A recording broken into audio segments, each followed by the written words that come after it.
Hello, it is Wednesday, the 9th of October 2024. I am at the Wat Mata Kings, Bromley, Staffordshire, England, and we are continuing the manuals of Buddhism. Now on to Exposition of Tirana-Parinna. The three salient marks or features are 1. Anicca-lakkhana, the mark of impermanence. 2. Dukkha-lakkhana, the mark of ill. 3. Anatta-lakkhana, the mark of no soul. Anicca-lakkhana, or the mark of impermanence, is the characteristic sphere of viparinama and of anatta-bhava. Viparinama means metastasis, that is, a radical change in nature, a change from the present state into that which is not the present state. Anatta-bhava means subsequent change of mode. If the spheres of viparinama and anatta-bhava are exposed to the view of the mind's eye, it will be distinctly discerned that the mental and material phenomena which are within the spheres of these two, viparinama and anatta-bhava, are really impermanent things. Therefore, we have said that Anicca-lakkhana, or the mark of impermanence, is the characteristic of the sphere of viparinama and of anatta-bhava. When we closely observe and analyze in mind the flame of a lamp burning at night, we take note of the flame together with its 5 salient features, i.e. birth, growth, continuance, decay, and death. We note that the fire is momentarily arising. This is the birth of a material phenomenon, but it is not fire. We observe that after arising, the flame is constantly developing. This is the growth of the material phenomenon, but it is not fire. We observe that the flame is uninterruptedly continuing in its normal state. This is the continuance of the material phenomenon, but it is not fire. We observe that the flame is dying down. This is the decay of the material phenomenon, but it is not fire. We observe that the flame is dying away. This is the death of the material phenomenon, but it is not fire. The property of hotness is, of course, fire. The flame quivers merely on account of the presence of these 5 salient features. Sometimes it may quiver when the lamp is removed, and in that case it may be said that the quivering is due to wind.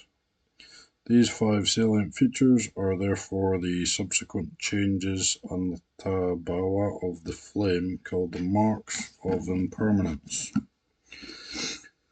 By observing and taking note of these 5 salient features, it can be understood that the flame is an impermanent thing.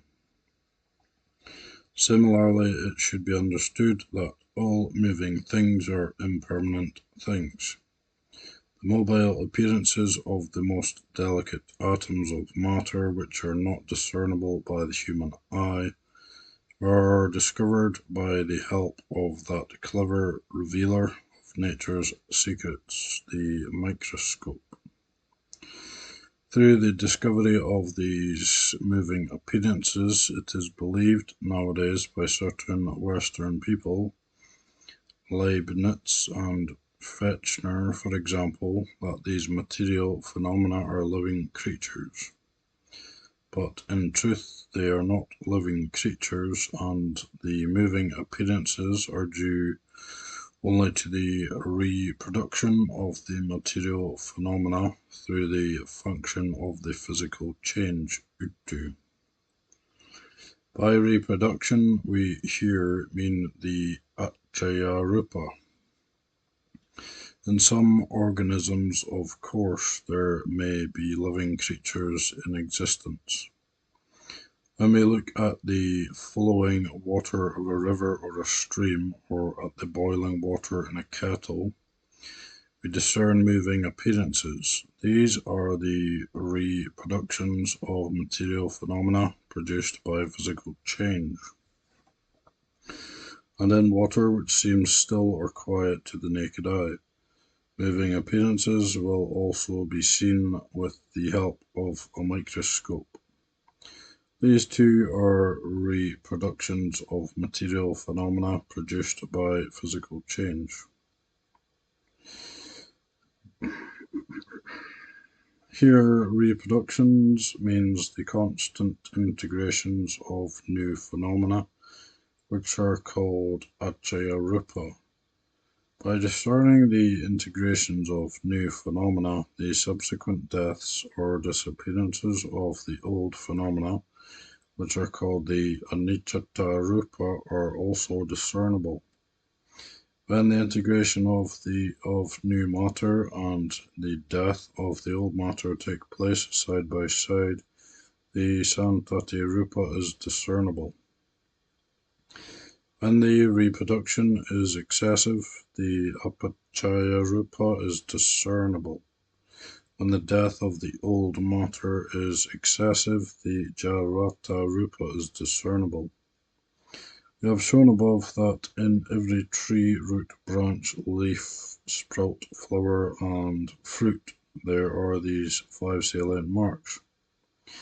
So when we look at them with the aid of a microscope, we see that they are full of very infinitesimal organisms moving about as if they were living creatures. But in fact, these are mere reproductions of matter produced by physical change.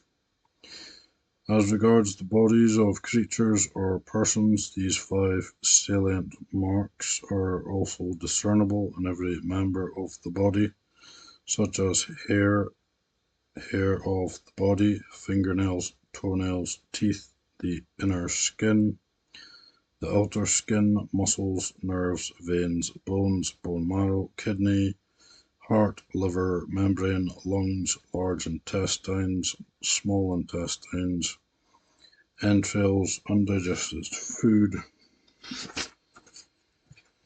digested food, and the brain.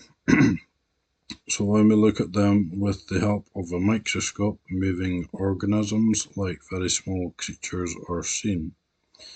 These are the reproductions of matter produced by karma, mind, food, and physical change. There may of course be microbes in some cases. Thus, if we look with the mind's eye, the mark of impermanence in all the matter of the whole body will clearly be discerned. What has just been expounded is the mark of impermanence in matter. In mental phenomena, a mind and its concomitants, the mark of impermanence, which has 2 distinct features, the radical change, parinama, and the subsequent change, anatta-bhava, is no less clearly to be seen. In the world, we all know that there are many different terms and expressions which are applied to the different modes and manners of the elements of mind and body, which are incessantly arising and ceasing. For instance, there are 2 expressions, seeing and not seeing. which are used in describing the function of the eye. Seeing is the term assigned to the element of sight consciousness, or when we say one sees, this is the term applied in describing the arising of sight consciousness from the conjuncture of four causes, namely eye base, visual form, light, and attention. And when we say one does not see, this is the phrase we use in describing the non-existence of sight consciousness. When at night in the dark no source of light is present, sight consciousness does not arise upon the eye base. It is temporarily suspended, but it will arise when the light from a fire, for instance, is introduced. And when the light is put out, sight consciousness will also again cease. As there are 5 salient marks present in the flame, if the light comes to be, seeing also comes to be. Sight also arises. If the light develops, seeing also develops. If the light continues, seeing also continues. If the light decays, seeing also decays, and if the light ceases, then seeing also ceases. In the daytime also these twin terms, seeing and not seeing, may be made use of. If there is no obstruction, one sees. If there is an obstruction, one does not see. As regards eyelids, if they are opened, one sees. If they are shut, one does not see. What has just been expounded is the Viparinama and Anatta of sight consciousness through the occasioning cause light.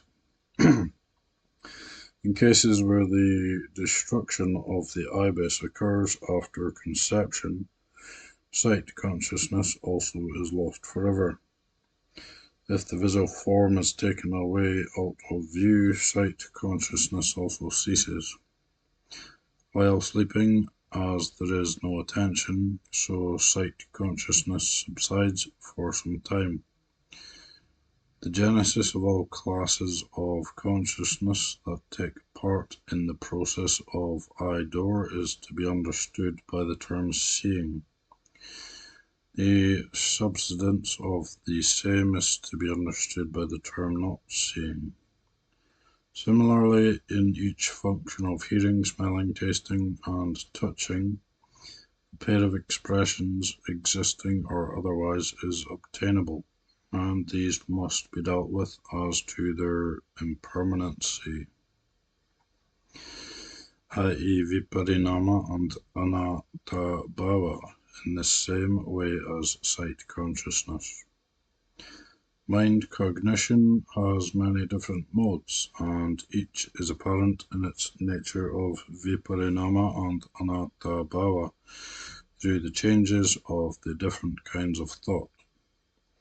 Among the mental concomitants, take feeling, for example, the changes of pleasure, pain, joy, grief, and hedonic indifference are very evident. So also the changes of perception, initial application, sustained application from good to bad, and vice versa, are very obvious. It may be easily noticed by anyone that in the single posture of sitting alone, greed, disinterestedness, hate, and amity are each arising by turns. What has just been expounded is the impermanence of mental phenomena. So much for the mark of impermanence.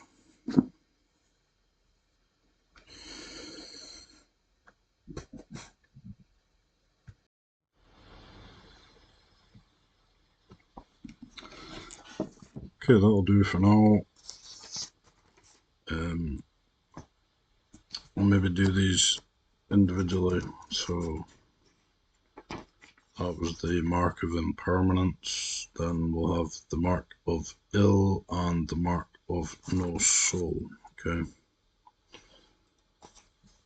seems reasonable. Thank you for watching.